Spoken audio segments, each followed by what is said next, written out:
தமிழகத்தில் காங்கிரஸ் கட்சிக்கு 5 முதல் 6 சீட் என்பதே அதிகமானது என்று ராகுலிடம் ஸ்டாலின் சொன்னதுதான் உண்மையான கணக்கு. ஆனால் ராகுலின் வேண்டுகோளுக்கு இணங்க 10 தொகுதிகளில் ஒதுக்கிய திமுக தேர்தல் களத்தில் அதன் வலியை உணர்ந்தது. காங்கிரஸில் சிட்டிங் எம்பியே வேட்பாளர் ஆக்கப்பட்டவரால் செல்லும் இடமெல்லாம் மக்களிடம் எதிர்ப்பு, சொந்த காங்கிரஸ் கட்சியினரே எதிர்ப்பு, திமுகவினரோட முட்டி மோதியதால் ஒட்டும் இல்லாமல் உறவும் இல்லாமல் பட்டும் படாமல் திமுக வேலை செய்ததனால் கேள்விக்குறியான நிலையில் 5 தொகுதிகள் காங்கிரஸ் இருக்கிறது.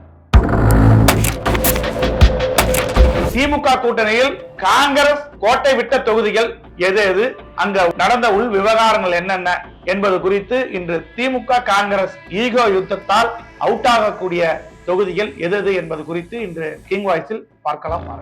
உள்ளூர் செய்திகள் உங்கள் விரல் நுனியில் படிக்க பார்க்க பரவசப்படுத்துகிறது king 24x7 app. Download king 24x7. இந்திய அளவில் நாடாளுமன்ற தேர்தல் மிக விறுவிறுப்பாகவும் நாளுக்கு நாள் உருமாறி காரசாரமாகவும் நடந்து கொண்டு வருகிறது. இந்த நாடாளுமன்ற தேர்தலில் மோடி வெர்சஸ் ராகுல் என்று இருக்கும் நிலை மாறி மோடி வெர்சஸ் ஸ்டாலின் ராகுல் என்று களம் மாறியதற்கு முக்கிய காரணம் தமிழகத்தை ஆண்டு கொண்டு இருக்கக்கூடிய திராவிட முன்னேற்ற கழக தலைவரும் தமிழக முதல்வருமான ஸ்டாலின். ஏனென்றால் மோடியை எந்த சக்தியாலும் வீழ்த்தவே முடியாது, மோடிக்கு எதிராக ஒரு கூட்டணியை வடிவமைக்கவே முடியாது என்று கடந்த ஓராண்டுகளுக்கு முன்பு வரை சொல்லிக் கொண்டிருந்த மோடிக்கு முதல் கங்கணம் அடித்தார். அனைத்து எதிர்கட்சிகளும் ஒன்று கூட வேண்டும், அதுவும் காங்கிரஸ் தலைமையில் ஒன்று கூட வேண்டும் என்றெல்லாம் ஸ்டாலின் எடுத்து வைத்த முன்னெடுப்பு தான் சிறு மாறுதலாகி இன்று இந்தியா கூட்டணியாக உருவெடுத்திருக்கிறது. இந்தியா முழுவதும் மோடிக்கு ஒரு அச்சத்தையும் அமித்ஷாவுக்கு ஒரு பெரிய பயத்தையும் கொடுத்திருக்கிறது இந்த ஸ்டாலினின் புதிய ஃபார்முலா. அப்படி இருந்தும் இந்த காங்கிரஸ் கட்சியினர் ராகுல் காந்தியை கடந்த தேர்தலிலேயே பிரதமராக அறிவிக்கவில்லை. தமிழகத்தில் மு.க. ஸ்டாலின் மட்டும்தான் அறிவித்திருந்தார். ஏனென்றால் காங்கிரஸை வைத்துத்தான் மோடியை வீழ்த்த முடியும் என்ற ஒற்றை சொல்லில் ஸ்டாலின் உறுதியாக இருந்தார். அதனால் தமிழக தேர்தல் களத்தில் எக்காரணம் கொண்டும் கடந்த தேர்தலை போன்று எந்த கூட்டணி கட்சிகளும் விடுபட்டு கூடாது என்று புதியதாக மக்கள் நீதி மையத்தையும் இணைத்துக் கொண்டு திமுக தலைவர் புதிய வரலாற்றை, கூட்டணி வரலாற்றை படைத்திருக்கிறார்.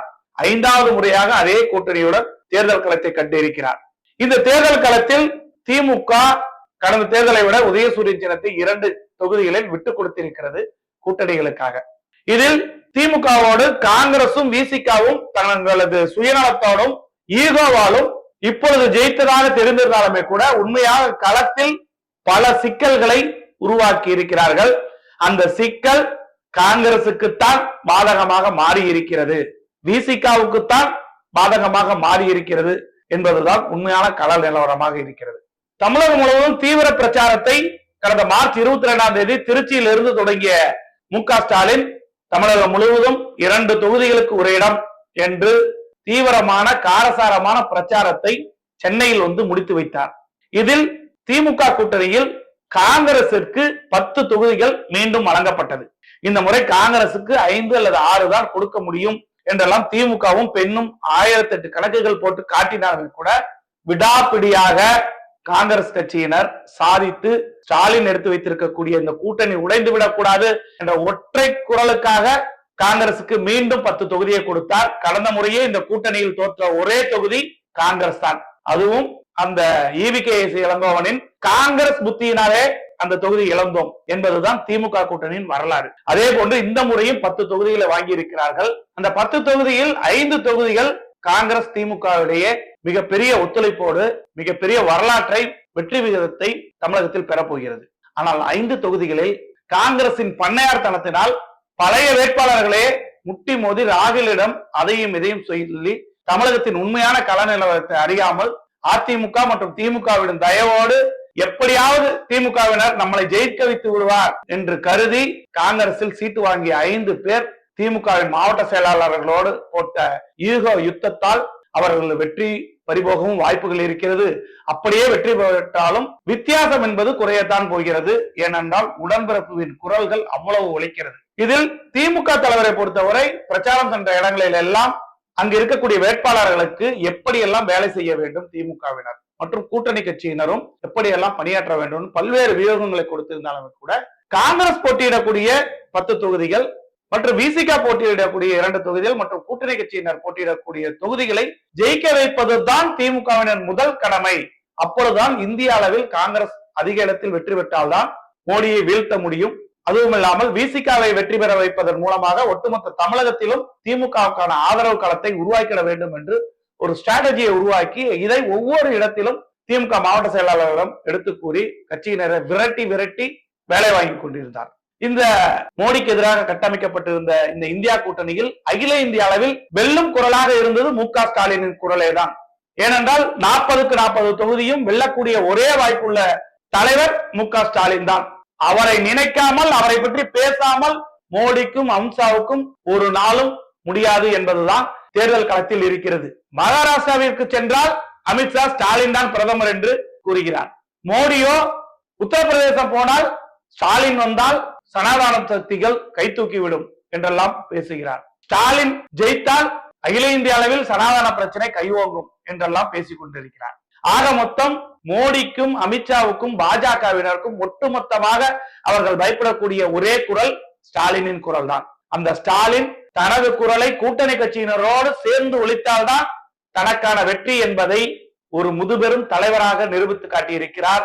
ஆனால் 1% கூட தமிழகத்தில் வேட்பாளராக்கப்பட்ட 5 வேட்பாளர்கள் காங்கிரஸ் வேட்பாளர்களும் விடுதலை சிறுத்தையினரும் இதை கொஞ்சம் கூட மதிக்கவில்லை. அவர்கள் அனைவரும் சுயநலத்தோடு தான் அணங்கி இருக்கிறார்கள் என்பதுதான் உண்மையான கள நிலவரமாக இருந்திருக்கிறது. அப்படி காங்கிரஸ் ஒதுக்கப்பட்ட 10 தொகுதிகளில் திருவள்ளூர், கிருஷ்ணகிரி, கடலூர், கன்னியாகுமரி அண்ட் புதுச்சேரி 5 தொகுதிகள் திமுகவினரின் ஒத்துழைப்போடும் காங்கிரஸ் கட்சியினர் திமுகவினரை அழைத்து சென்று அவர்களோடு கனிவாக பேசி அவர்கள்தான் தங்களை வெற்றி பெற வைக்க முடியும் என்ற உண்மையை உணர்ந்து காங்கிரஸ் கட்சியினர் திமுகவினரின் உதவியோடு அபரீதமான வெற்றியை பெறப்போகிறார்கள்.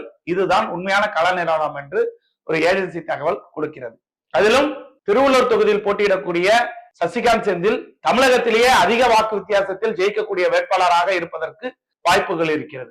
கடலூரில் போட்டியிடக்கூடிய விஷ்ணு பிரசாத்தும் அதிக வாக்குகள் வித்தியாசத்தில் வெற்றி பெற வாய்ப்பு இருக்கிறது. கிருஷ்ணகிரியில் கோபிநாத் அவர்களும் வெற்றி உறுதியாகி இருக்கிறது. கன்னியாகுமரி தொகுதியில் காங்கிரஸ் வேட்பாளர் விஜய் வசந்தின் வெற்றி என்பது உறுதி செய்யப்பட்டிருக்கிறது. புதுச்சேரியிலும் வைத்தியலிங்கத்தின் வெற்றி என்பது திமுகவினரின் துணையோடு உறுதி செய்யப்பட்டிருக்கிறது. அதே போல் காங்கிரசுக்கு சங்கடம் கொடுக்கக்கூடிய 5 தொகுதிகள் என்று பார்த்தால் கரூர், மயிலாடுதுறை, சிவகங்கை, விருதுநகர் மற்றும் நெல்லை. இந்த 5 தொகுதிகளிலும் காங்கிரஸ் கட்சியினரின் பண்ணையார்த்தனத்தினால் திமுகவினர் அவர்களோடு ஒட்டி உறவாடி வேலை செய்ய முடியவில்லை. ஏனென்றால் கடந்த காலத்தில் இதில் சிட்டிங் எம்பியாக இருந்தவர்கள் ராகுலிடம் நல்ல பெயர் வாங்கி கொண்டு டெல்லியில் மட்டும் வேலை செய்து கொண்டு தொகுதி மக்களை பார்க்காததன் விளைவாக திமுகவினர் இவர்களை கூட்டிக் கொண்டு தொகுதிக்குள் செல்ல முடியாத சூழ்நிலையும் திமுகவினரை இவர்கள் எல்லாம் ஒரு பொருட்டாகவே மதிக்கவில்லை. குறிப்பாக சிவகங்கையில் இருக்கக்கூடிய கார்த்திக் சிதம்பரம், மாணிக் தாகூர் போன்றவர்கள் எல்லாம் திமுகவினரை ஜெயித்த பின் நன்றி கூற கூட வரவில்லை. இப்படியாப்பட்டவர்களுக்கு மீண்டும் தொகுதியில் சீட் வழங்கக்கூடாது என்று திமுகவின் பெண் நிறுவனமும் கூறியது. திமுகவும் ராகுலிடம் எடுத்து கூறினார்கள் இவர்களை எல்லாம் வேட்பாளர் ஆக்கக்கூடாது என்று பல போராட்டங்கள் நடத்தினாலுமே கூட கடைசி கட்டத்தில் கரூரும் சிவகங்கையும் விருதுநகரும் எங்களுக்குத்தான் வேண்டும் என்று உறுதியாக இருந்து வாங்கியதனால் ராகுலுக்காக ஸ்டாலின் விட்டுக் கொடுத்திருக்கிறார். திமுகவினர் சரிபடுத்தி விடலாம் என்று. கடைசி வரை காங்கிரஸ் வேட்பாளரின் போக்கு மாறாததனால் இவர்களை மீண்டும் ஜெயிக்க வைத்தால் அடுத்த முறையும் இவர்களே சீட்டு வாங்கி விடுவார்கள். ஆதலால் இவர்கள் தோற்றாலும் சரி இவர்களுக்கு பாடம் கற்பிக்க வேண்டும் என்று இந்த பண்ணையார்த்தனத்தில் இருந்த காங்கிரஸ் வேட்பாளர்களுக்கு பாடம் புகுத்த உடன்பிறப்புகளாகட்டும் அங்கு இருக்கக்கூடிய மாவட்ட செயலாளர்களும் உறுதி பூண்டிருந்தனர். கடைசியாக இந்த நிலவரத்தை அறிந்து கொண்டு ஸ்டாலின் விரட்டியதனால் இந்த தொகுதியில் ஒரு சில மாறுதல்கள் நடந்து பெற்றிருக்கிறது. அந்த மாறுதல்களும் திமுகவினரிடம் மட்டும்தான். ஏனென்றால் காங்கிரஸ் கட்சியினர் மு.க. ஸ்டாலினின் தேர்தல் பிரச்சாரத்தினால் ஒரே காரணத்தினால் தான் நெல்லையில் வேட்பாளர் விரைவாக அறிவிக்கப்பட்டார், கன்னியாகுமரியில் அறிவிக்கப்பட்டார். அவ்வளவுதான் காங்கிரஸ் தலைமையின் செயல்பாடுகளும். அதனால் காங்கிரஸ் வேட்பாளர் அறிவித்தவுடன் கள நிலவரம் என்ன, அங்கு என்ன ஸ்ட்ராட்டஜி செய்ய வேண்டும் என்றெல்லாம் பார்க்கும் வகையில் தமிழகத்து காங்கிரசுக்காரர்களும் இல்லை, அகில இந்திய காங்கிரசும் அந்த நிலையில் இல்லை என்பதை திமுக தலைவர் நன்கு உணர்ந்து காங்கிரஸ் கட்சியினரையும் விசிகாவையும் ஜெயிக்க வைக்க வேண்டும் என்று உடன்பிறப்புகளுக்கும் மாவட்ட செயலாளர் இட்ட ஆணையின் காரணமாக வேண்டா வெறுப்பாக கை சின்னத்தை தூக்கி கொண்டு சென்றிருக்கிறார்கள் உடன்பிறப்புகள் என்பதுதான் உண்மையான கள நிலவரம். முதலாவதாக மயிலாடுதுறையில் காங்கிரஸ் கட்சியின் சார்பாக சுதா என்பவர் அறிவிக்கப்பட்டிருந்தார். அதிமுகவின் வேட்பாளராக பாபு என்பவரும், பாமகவின் சார்பாக ஸ்டாலின் என்பவரும், நாம் தமிழர் கட்சியின் சார்பாக காளியம்மாளும் போட்டியிட்டனர். இந்த தொகுதியில் ஸ்டார் வேட்பாளராக நாம் தமிழர் கட்சியின் ஸ்டார் வேட்பாளராக காளியம்மாள் போட்டியிருந்தாலுமே கூட குறிப்பிடத்தக்க வாக்குகளை தான் அவர் வாங்க முடியும். இந்த தொகுதியை பொறுத்தவரை திமுக கூட்டணியில் இருக்கக்கூடிய காங்கிரஸ் வெர்சஸ் அதிமுக என்ற நேரடி கள மோதல் தான் இருந்தது. அதில் அதிமுகவினர் இரட்டை இலை சின்னத்தோடு தொகுதி முழுவதும் வலம் வந்தனர், அவர்கள் போட்ட திட்டத்தோடு. ஆனால் காங்கிரஸ் கட்சியிலோ வேட்பாளர் அறிவித்திலேயே தாமதம். அதன் பின்பும் அங்கு காங்கிரஸ் கட்சியின் தொழில் வல்லுநர் பிரிவை சேர்ந்த பிரவீன் சக்கரவர்த்தி தான் வேட்பாளராக அறிவிக்கப்படுவார் என்ற நிலையில் இந்த சுதா என்பவர் டெல்லி மேலிட செல்வாக்கினால் வேட்பாளராக்கப்பட்டதனால் வேட்பாளர் அறிவித்தும் காங்கிரஸ் கட்சியினர் இருக்கக்கூடிய ஒரு சில காங்கிரஸ் கட்சியினரும் தொகுதியில் வாக்கு சேகரிக்க வருவதற்கு பல காலங்கள் ஆகிவிட்டது. திமுகவினரோ சிட்டிங் தொகுதியை விட்டு விட்டோமோ என்ற நிலையில் அவர்களும் சுணங்கி கிடந்தனர். காங்கிரசின் தேர்தல் பிரச்சார காலகட்டம் என்பது முதல் ரவுண்டு என்பது கோட்டை விட்டு விட்டனர் என்றே சொல்ல வேண்டும். அதற்குள் அதிமுக ஒரு ரவுண்டே முடித்து விட்டார்கள். இருந்தாலும் திமுகவின் மாவட்ட செயலாளரான நிவேதா முருகன் அவர்கள் தலைமையில் குழு அமைத்து திமுகவுக்கும் உள்ளூர் காங்கிரஸ் கட்சியினருக்கும் பல பிரச்சனைகள் இருந்தாலுமே கூட தலைமையின் கட்டுப்பாட்டுக்கு இணங்கி அவர் சுதா அவர்களை கூட்டிக் கொண்டு மாவட்டம் முழுவதும் சென்றாலுமே கூட காங்கிரஸ் கட்சியினர் கூட்டணி கட்சியினருக்கு செலவு செய்வதில் தயக்கம் காட்டினர். சரியான நேரத்தில் சரியான இடத்திற்கு பூத் கமிட்டி கூட இவர்கள் பணத்தை சரியான முறையில் ஒதுக்கவில்லை என்ற குற்றச்சாட்டுகள் எல்லாம் பல்லை கடித்துக் கொண்டு திமுக மாவட்ட செயலாளர் நிவேதா முருகன் சமாளித்துக் கொண்டு வந்தார். காங்கிரஸ் கட்சியில அந்த பிரவீன் சக்கரவர்த்தி வேட்பாளராக்கப்பட்டிருந்தால் அவர் மூலம் செல்வம் கொளுத்திருக்கும், அதை தங்கள் பாக்கெட்டை நிரப்பி இருக்கலாம் என்று அவர்கள் போட்ட கணக்கும் மண் விழுந்ததனால் அவர்கள் ஒதுங்கிவிட்டனர். இது தொடர்பாக பல கட்ட சர்வேக்களும் முடிவுகளும் பெண் நிறுவனம் மூலமாக திமுக தலைவர் சென்றாலுமே கூட லட்டு மாதிரியான தொகுதியை நாம் விட்டு விட்டோம் இந்த முறை. இருந்தாலும் இந்த தொகுதியில் திமுக ஜெயித்தே தீர வேண்டும் என்று பல முனைப்புகளை மாவட்ட செயலாளர் மூலம் திமுக கொடுத்திருந்தாலும் காங்கிரஸை நம்பி இனி பயனில்லை என்று ஒட்டுமொத்தமாக திமுகவினர் வேண்டா வெறுப்பாக தூக்கி சுமந்ததன் வாயிலாக சுதா அவர்களது வெற்றி என்பது ஓரளவுக்கு உறுதி செய்திருந்தாலுமே கூட அவரது வாக்கு வித்தியாசம் என்பது மிக குறைந்த அளவிலே இருக்கும். ஏன் இரட்டை இலைக்கான வாய்ப்புகளும் கூட பல தொகுதிகளில் இருக்கிறது. ஓவரால் பார்த்தால் கேள்விக்குறியான நிலையில்தான் இந்த தொகுதி அமைந்திருக்கிறது. இதற்கு முழு காரணம் காங்கிரஸ் கட்சியினரின் ஒத்துழையாமைதான் என்பதுதான் உண்மையான மயிலாடுதுறையின் கள நிலவரமாக இருக்கிறது. அடுத்ததாக கொங்கு மண்டலத்தில் இருக்கக்கூடிய கரூர் தொகுதி. இந்த தொகுதியில் காங்கிரஸ் கட்சியின் வேட்பாளராக ஜோதிமணி அவர்கள் மீண்டும் போட்டியிடுகிறார். அதிமுகவின் சார்பில் தங்கவேலு என்பவர் போட்டியிடுகிறார். பாஜகவின் சார்பில் அதிமுகவின் முன்னாள் நிர்வாகி செந்தில்நாதன் போட்டியிடுகிறார். நாம் தமிழர் கட்சியின் சார்பாக கருப்பையா என்பவரும் போட்டியிடுகிறார். இங்கு ஓரளவு சொல்ல வேண்டும் என்றால் 3 வேட்பாளர்கள், அதாவது காங்கிரஸ், அதிமுக மற்றும் பாஜக 3 வேட்பாளர்களும் 3 பின்னணியுடன் போட்டியிட்டதனால் ஸ்டார் வேட்பாளராக பார்க்கப்பட்டார்கள். இது திமுகவை பொறுத்தவரை இது செந்தில் பாலாஜியின் கோட்டை. இங்கு வேட்பாளர் ஆகிவிட்டாலே வெற்றி என்பது உறுதி என்பதை இப்பொழுது உணர்ந்திருக்கிறார் ஜோதிமணி என்பதுதான் உண்மையான கசப்பான சம்பவம். இதை அவர் ஜெயித்தது முதல் 5 ஆண்டு காலம் செய்திருந்தாரே, ஆனால் கடந்த முறையை விட இந்த முறை அபரிதமான வாக்குகளை அவர் அழகாக ஜெயித்திருக்கக்கூடிய வாய்ப்புகளை அவரே கெடுத்துக் கொண்டார் என்றுதான் கூற வேண்டும். உண்மையான கள நிலவரம் அதுதான். இவர் செந்தில் பாலாஜியின் முன்னிலையில் சீட்டு வாங்கிவிட்டால் ஸ்டாலினும் ராகுலும் தயவினால் நாம் வெற்றி பெற்று விடலாம் என்ற ஒற்றை கணக்கில் திமுகவினரை பற்றி இவ்வளவு காலம் சிந்திக்காமல் கடைசி கட்டத்தில் வந்து கைகூப்பி அவர்களை கூப்பிட்டு தேர்தல் பிரச்சாரத்திற்கு சென்று இருக்கிறார். இவர் செந்தில் பாலாஜியின் துணையோடு வெற்றி பெற்று விடலாம் என்று கணக்கு போட்டிருக்கிறார். அதிமுகவின் தங்கவேலோ செந்தில் பாலாஜி சிறையில் இருக்கிறார். இப்பொழுது இரட்டை இலை என்பது விஜயபாஸ்கரின் கையில் இருக்கிறது. தங்கவேலுவை இரட்டை இலை சின்னத்தில் வெற்றி பெற வைத்தால் மட்டுமே தனது அரசியல் எதிர்காலம், இல்லை என்றால் சிறைக்குள் இருந்தே இரட்டை இலை வீழ்த்தி விட்டேன் என்று ஒவ்வொரு திமுகவினரும் தொகுதி முழுவதும் தனது முகத்தில் காரி பூசி விடுவார்கள் என்று விஜயபாஸ்கருக்கு பயமைந்து அவர் வேட்பாளரை விட அவர்தான் அதிகமாக பிரச்சாரம் செய்திருக்கிறார் இந்த தொகுதியில். அடுத்ததாக பாஜக வேட்பாளர், இது அண்ணாமலையின் சொந்த தொகுதி என்பதனாலும் கொங்கு வேளாளர் சமுதாய மக்கள் தான் இங்கு இருக்கிறார்கள் என்பதனாலும் முன்பே இரட்டை இலை சின்னத்தில் போட்டியிட்ட அனுபவம் இருப்பதனாலும் பாஜகவின் அண்ணாமலையின் முகமாக செந்தில்நாதன் போட்டியிடுகிறார். என்னதான் இங்கு போட்டி என்று பார்த்தால் அதிமுக வெர்சஸ் காங்கிரஸ் தான். இந்த தொகுதி என்பது 5 மாவட்டங்களை உள்ளடக்கியது. இங்கு கடந்த முறை செந்தில் பாலாஜியின் முனைப்போடு அபரீதமான வாக்கு வித்தியாசத்தில் ஜோதிமணி வெற்றி பெற்றார். பின்பு கலெக்டர் அலுவலகத்திலேயே முட்டல் மோதல், தர்ணா, சொந்த கட்சி காங்கிரஸ் கட்சி நிறைய ரத்த கையெழுத்து போட்டு இவரை வேட்பாளராக கூடாது என்றெல்லாம் கூறப்பட்ட வரலாறு என்பது காங்கிரஸ் கட்சிக்கு கரூரில் தான் நடந்தது. அப்படி இருந்தும் மேலிட செல்வாக்கினால் இந்த தொகுதியையும் வாங்கி, ஏனென்றால் இந்த தொகுதியை எக்காரணம் கொண்டும் காங்கிரஸ் கட்சிக்கு மீண்டும் கொடுக்க கூடாது, திமுக கொடுங்கள், வெற்றி கணக்கை உங்களுக்கு இன்றே எழுதி வைத்துக் கொள்ளுங்கள் என்று ஓராண்டுக்கு முன்பே செந்தில் பாலாஜி கூறியிருந்தார். ஆனால் கடைசி கட்டத்தில் ராகுலினால் இந்த தொகுதியை காங்கிரசுக்கு கொடுக்க வேண்டிய கட்டாயத்தில் ஸ்டாலின் ஆளாகி ஜோதிமணி வந்தார். கடைசி வரை திமுகவினரும் செந்தில் பாலாஜி குழுவினரும் இவரோடு ஒட்டவே இல்லை. இருந்தாலும் மான பிரச்சனை ஆகிவிடக் கூடாது என்பதற்காக தேர்தல் பிரச்சாரங்கள் நடத்தி இருக்கிறார்கள். இது கடந்த முறையை விட ஜோதிமணி இந்த முறை வித்தியாசம் என்பது குறைவதாகத்தான் இருக்கும். இந்த வித்தியாசம் குறைந்ததற்கு முழு காரணமும் காங்கிரஸ் வேட்பாளர் ஜோதிமணி தான் என்பதுதான் கரூரின் உண்மையான காங்கிரஸ் ஈகோ யுத்தம் என்றே சொல்ல வேண்டும். இனியாவது காங்கிரஸ் வேட்பாளர்கள் ஜெயிக்கும் தொகுதிகளில் இது திமுக போட்ட வரம் என்று காங்கிரஸ் கட்சியினர் நினைத்தால் இந்திய அளவில் காங்கிரஸ் கட்சி தமிழகத்தில் தான் உயிர்ப்போடு இருக்கிறது. திமுகவும் கைவிட்டு விட்டால் காங்கிரஸ் கட்சி ஒரு அனாதையான கட்சி தான். மோடி எதிர்த்து காங்கிரஸால் எந்த மாநிலத்திலும் வெல்ல முடியவில்லை. தமிழகத்தில் தான் வாங்கிய சீட்டுகள் அனைத்தும் வென்று கொண்டே இருக்கிறது என்ற நிலையை சிந்தித்து பார்க்க வேண்டும். இதை சிந்திக்க வேண்டிய இடத்தில் ஸ்டாலின் இருந்து சிந்தித்து விட்டால் காங்கிரசின் நிலை ஜீரோவாகத்தான் இருக்கும். சொந்த கட்சி வேட்பாளரையே காப்பாற்ற முடியாத நிலையில் தான் இந்தியாவில் இன்று காங்கிரஸ் கட்சி இருந்து கொண்டிருக்கிறது என்ற நிலையை ஜோதிமணியும் மாணிக் தாகூரும் சிவகங்கையில் போட்டியிடக்கூடிய கார்த்திக் சிதம்பரமும் உணர்ந்தே ஆக வேண்டும். இல்லை என்றால் ஜெயித்தாலும் அவர்கள் எம்பி அல்ல. இதுவே அவருக்கான இறுதி வாய்ப்பாக இருக்கும் என்பதுதான் உண்மையான கள நிலவரம். அடுத்ததாக சிவகங்கை தொகுதி. இந்த தொகுதியை பொறுத்தவரை காங்கிரஸ் கட்சிக்கு திமுக ஒதுக்க தயாராகவே இல்லை.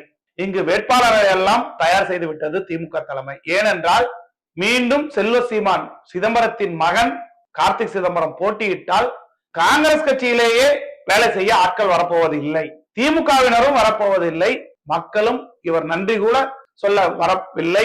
ராகுல் காந்தியை எதிர்த்து ட்வீட் பண்ண இவர் தான், அவ்வளவு திமிர் பிடித்தவர் தான் இந்த கார்த்திக் சிதம்பரம் என்பதுதான் உண்மையான வரலாறு.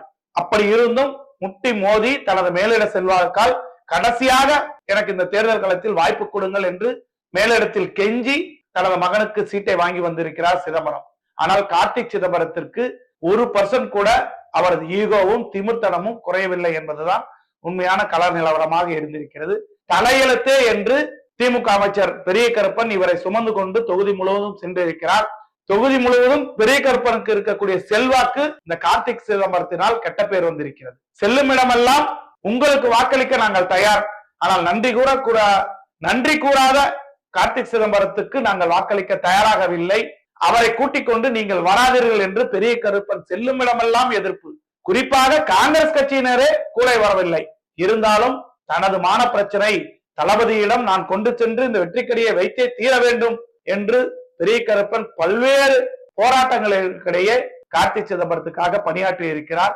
இந்த தொகுதியில் பிரச்சாரத்துக்கு சென்ற இடங்களில் கூட தொகுதியின் அமைச்சரான பெரிய கருப்பன் பேசுவதற்கு முன்பே மைக்கை வாங்கி கார்த்திக் சிதம்பரம் பேசுகிறார். அவ்வளவு ஒரு முந்திரி கட்டை தளம். ஏனென்றால் இவர் ராகுல் காந்தியை எதிர்த்து ட்வீட் போட்டவர் தான்.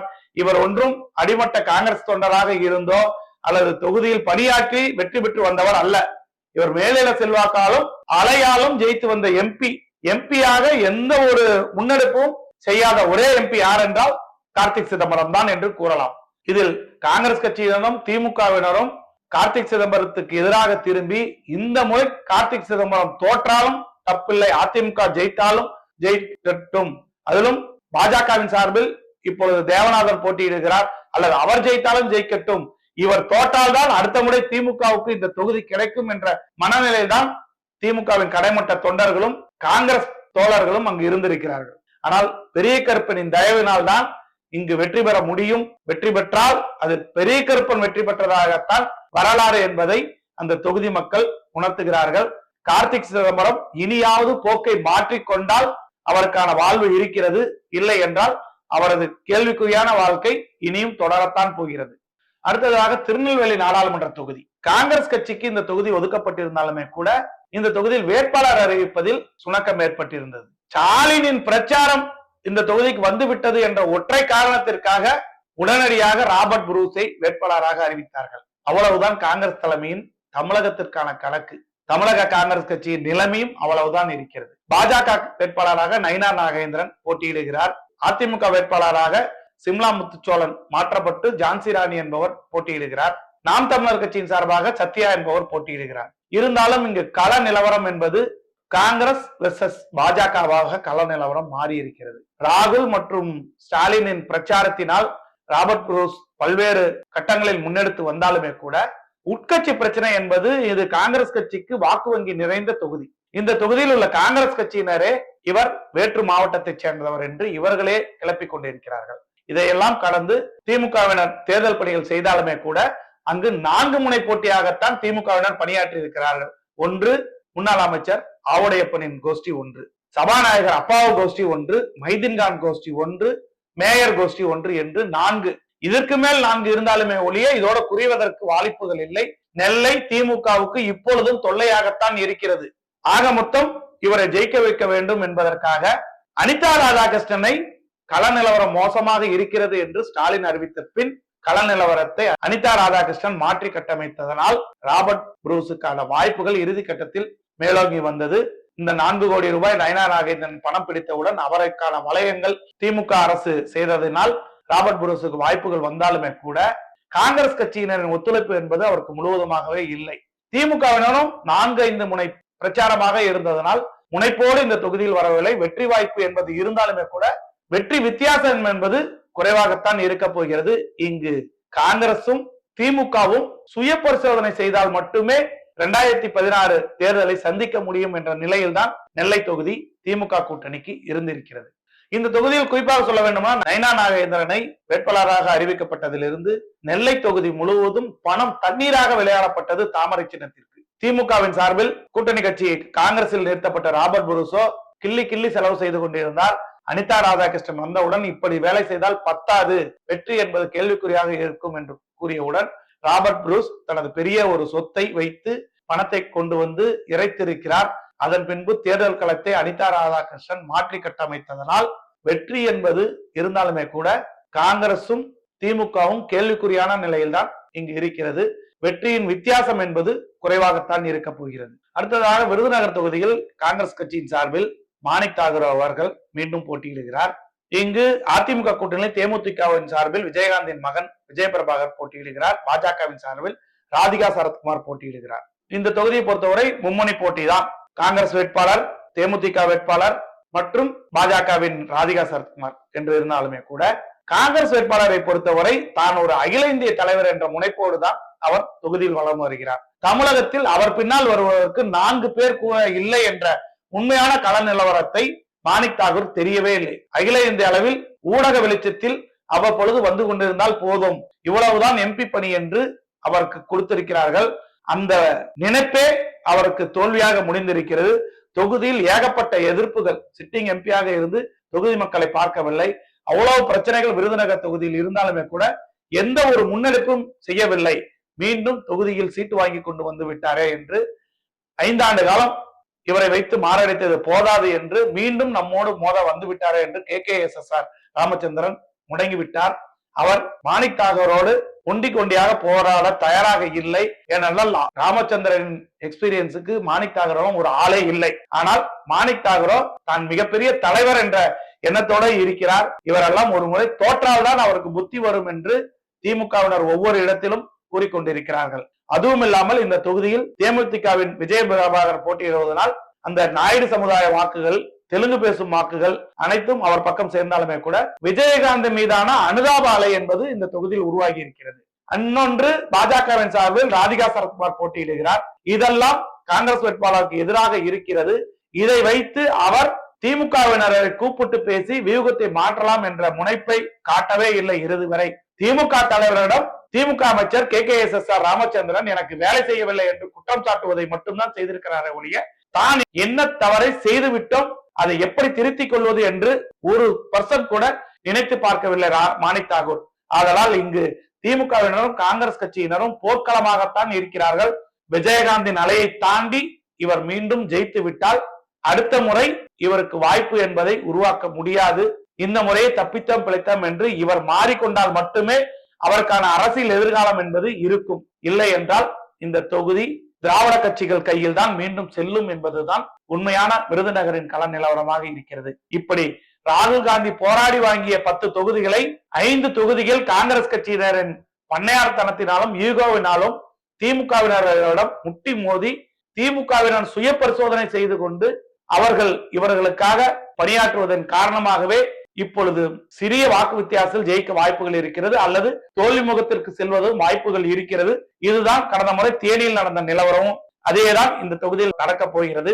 இதை டெல்லி தலைமையும் காங்கிரஸ் தலைமையும் தங்கள் சக்தி என்ன என்பதை உண்மையாக உணர்ந்து கொண்டு இனியாவது செயல்பட்டால்தான் 2016 அவர்களுக்கான கணக்கு என்பது இருக்கும். இல்லை என்றால் அகில இந்திய அளவில் காங்கிரசுக்கு என்ன ஒரு நிலைதான் இருக்கிறதோ அதே நிலைதான் தமிழகத்தில் திமுக கைவிட்டால் இருக்கும் என்பதுதான் உண்மையான கள நிலவரம். திமுக போட்டியிடக்கூடிய தொகுதியில் எந்தெந்த பிரச்சனைகள் இருக்கிறது என்பது குறித்து அடுத்த பதிவில் விரிவாக பார்க்கலாம். அதுவரை காத்திருப்போம், பாருங்கள். உள்ளூர் செய்திகள் உங்கள் விரல் நுனியில் 200 கோடி பார்வையாளர்களை கடந்து கிங் 24x7 ஊடகம் செய்தி, பொழுதுபோக்கு, உடல் நலம், தன்னம்பிக்கை, வேலை வாய்ப்பு, சினிமா செய்திகளை படிக்கவும் பார்க்கவும் பரவசப்படுத்தவும் ஒருங்கிணைந்த செயலியை அறிமுகப்படுத்துகிறது. Download king 24x7.